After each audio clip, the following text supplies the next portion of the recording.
Welcome to the shortwave radio channel, and this is kind of the full review, if you want, of the Tecsun PL-368 portable receiver. So this is, of course, based on the Chinese version. Keep in mind that the export version is going to arrive eventually. I want to just mention, because a lot of people have been asking me, well, how will I know it's an export version, or how, what's the difference with an export version? When I say export version, it doesn't mean that the number, the Tecsun PL-990X had an X on it to say that it's the export version rather than Chinese domestic. But most radios do not have a difference. It's probably going to stay the Tecsun PL-368 on the export version. It's just that they'll fix and work through the bugs that are on the receiver throughout that test period on the Chinese market. That said, the Chinese version I have here works great. I haven't really found any quirks that are bizarre. It works fine. It tunes great. What do I think of the Tecsun PL-365? First of all, if you're on the Tecsun PL-360, the 368, sorry, I said 365, I think.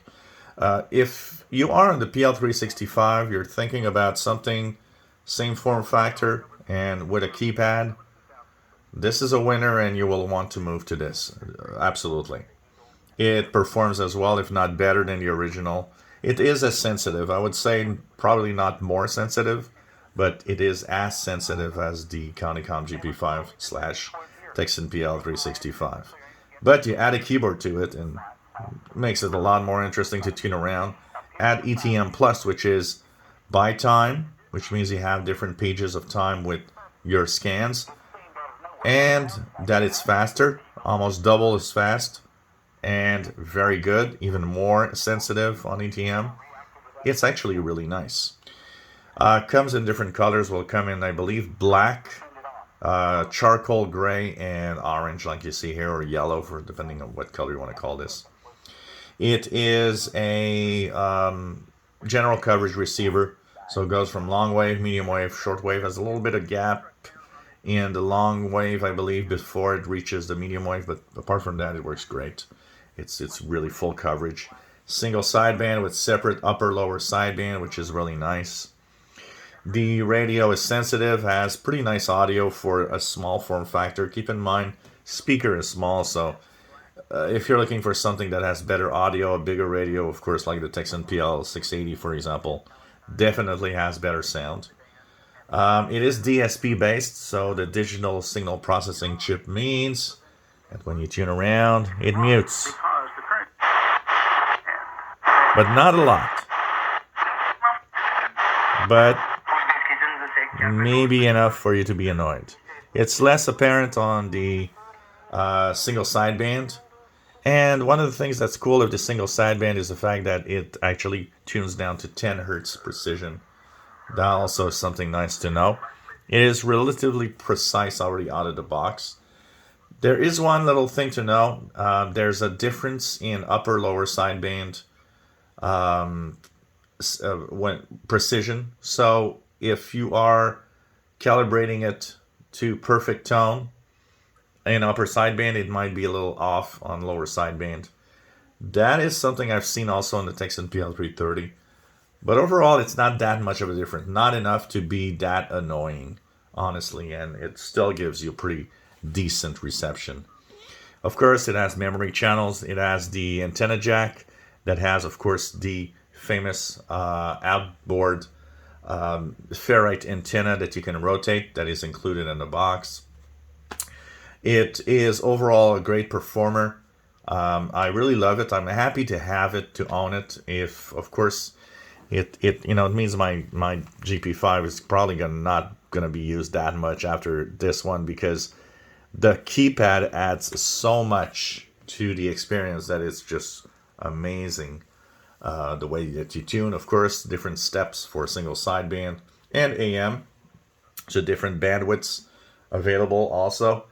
The biggest drawback, I would say, is the fact that it uses a BL5C lithium ion, where, of course, the Counticom or the Tecsun PL-365 uses 3 AA batteries. It's much easier to find 3 AA batteries, for sure, but you know, that's one little side to it. It still has great battery life off of its BL5C battery in general. Seems to have pretty low power consumption. It is a great little vertical form factor, kind of a nice radio, neat radio to use. Of course, on the right side of the radio, you've got the tuning, you've got the volume, you've got a charging port, and on the top, you've got the earphone jack, the antenna jack, and a telescopic antenna. Overall, pretty nice package. When this is officially the export version, I think it's going to be a very good radio to purchase. And hint, hint, possibly this will probably come out also as a Conicom brand. So if you want to wait for a US company to sell it online, Conicom should have this possibly as something like the Conicom GP7 SSB. Now, when is the export version going to be ready? That's the thing. It might take a few months before it's officially out. Even Anonco, which is the official dealer for Tecsun receivers, is saying a few months before this is probably officially out there. But you know what? It's great. Once again, I say you better wait. But if you don't wait and you get the Chinese version, be ready. The manual is in Chinese only. But apart from that, you're getting actually a nice, very sensitive, very good little portable receiver for listening to medium wave, long wave, short wave. And there's a pretty good FM receiver inside also for listening to FM. No RDS. Nope. Tecsun receivers are not known for RDS capability in general. Even though the chip, the silicon integrated chip used inside is, of course, capable of that, of RDS. It's mostly done, and the reason is mostly the display itself. They would need to have a better, kind of a more of an LCD matrix display to display the text that's on RDS. So, great radio. I love it. I'm happy. One of my favorites right now. The Tecsun PL-368 AM, FM, long wave, shortwave radio. You enjoy my videos? Please subscribe, give us a thumbs up. Thank you for watching.